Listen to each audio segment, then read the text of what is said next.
entonces con una especie de miscelánea sobre descompresión subacromial, resección acromioclavicular y tendinitis calcificante. Bueno, durante varios años se han sucedido diversas publicaciones sobre si había que hacer la descompresión, si no había que hacerla, si solamente el desviamiento o si el desviamiento era suficiente, si necesitábamos hacer un gesto u otro o no. Esto, bueno, básicamente lo que sabemos hoy en día es que la lesión propia del tendón se produce fundamentalmente por una sobrecarga de excéntrica y no tanto por la anatomía o por la morfología aberrante del acromion. No obstante, el problema que se nos plantea siempre a nivel subacromial es, bueno, si tenemos o no una arquitectura benigna o maligna de dicho espacio e incluso también para la realización de todas nuestras cirugías, pues el disponer de un espacio adecuado para poder trabajar, que a veces está bastante comprometido y simplemente necesitamos abrir espacio antes de empezar a trabajar. No obstante, entre la disquisición de acromioplastia y no acromioplastia, hoy en día todavía se sigue utilizando como tratamiento aislado en lesiones degenerativas. También en aquellos casos en los que aparece un ligamento coracoacromial erosionado, aunque sabemos que la causa fundamental del fallo del tendón no es la morfología del acromion, en estos casos existe poco espacio también y se asocian con frecuencia acromioplastias, tanto si se realiza reparación o no del tendón. En aquellos casos, nuevamente, de acromiones muy picudos y, básicamente, siempre que la arquitectura del espacio subacromial se encuentre alterada. En cuanto a la descompresión subacromial, bueno, es una técnica bastante conocida, pero también es importante el sistematizarla de manera que podamos hacerla con la mayor precisión posible. Una de las técnicas ya descritas hace tiempo es la técnica del corte en bloque, en la que el fresado fundamental se realiza desde el portal posterior y el visionado desde el portal lateral, y obtendríamos una imagen parecida a esto, de manera que, ahora, como veréis ahora en las imágenes, atacaremos con la fresa desde atrás y visualizaremos el arco, con lo cual vemos en todo momento incluso la cantidad en milímetros que podemos estar resecando. Básicamente, si vemos esta imagen de resonancia, consistiría en introducir la fresa por la parte posterior y realizar un fresado hasta aplanar el acromion en esa zona anterior. Como hemos dicho, se trata de aplanar el acromion, pero hay que tener cuidado de no pasarnos, con lo cual provocaríamos una fractura a nivel del acromion o incluso una desinserción del deltoides. Lógicamente, iniciamos con una exploración glenohumeral básica, eso es parte fundamental de la técnica artroscópica, y aunque se vaya a hacer solamente una descompresión subacromial, no hay que obviarlo. Y la planificación para el trabajo, si estamos viendo un hombro desde la parte superior, vamos a trabajar en esta zona anteroexterna, fundamentalmente. Es interesante colocar una línea de referencia en la piel que nos indique el borde posterior de la clavícula, y lo que se realiza en el iricio es un fresado, una especie de fresado en el borde lateral en forma de bisel y otro pequeño fresado en forma de canal que cruza el acromion hasta la parte posterior del acromioclavicular, con lo cual establecemos esta L invertida o L normal según se trate de un hombro de un lado u otro.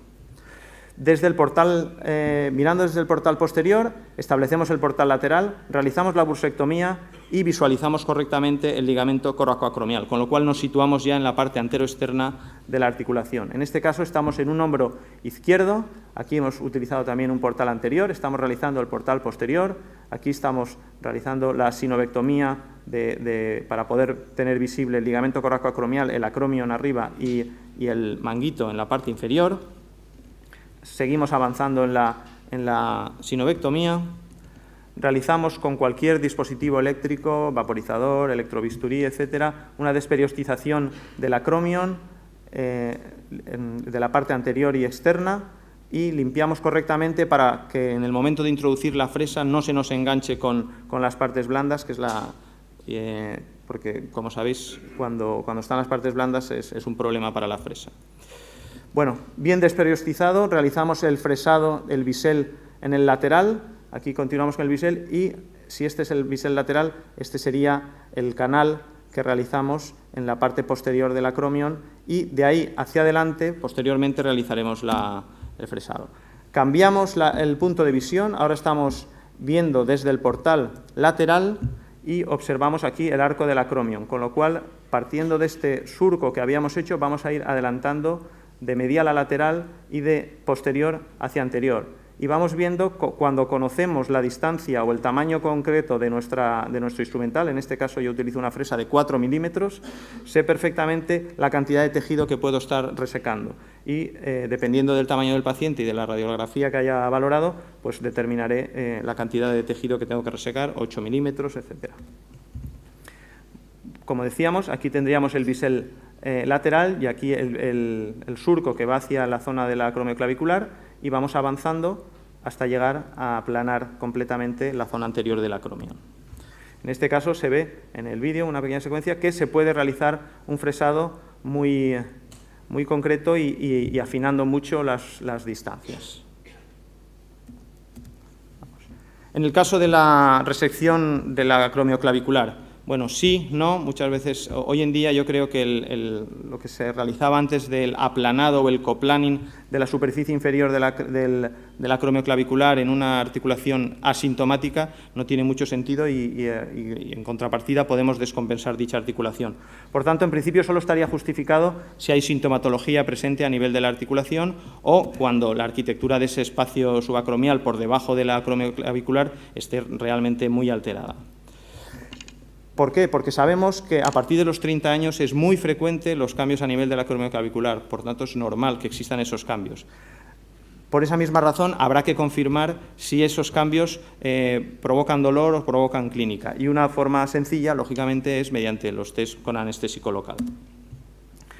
Básicamente, como todos conocen, consiste en la resección de aproximadamente 1 centímetro distal a la clavícula, aunque también podemos aprovechar para resecar una parte del acromion a este nivel.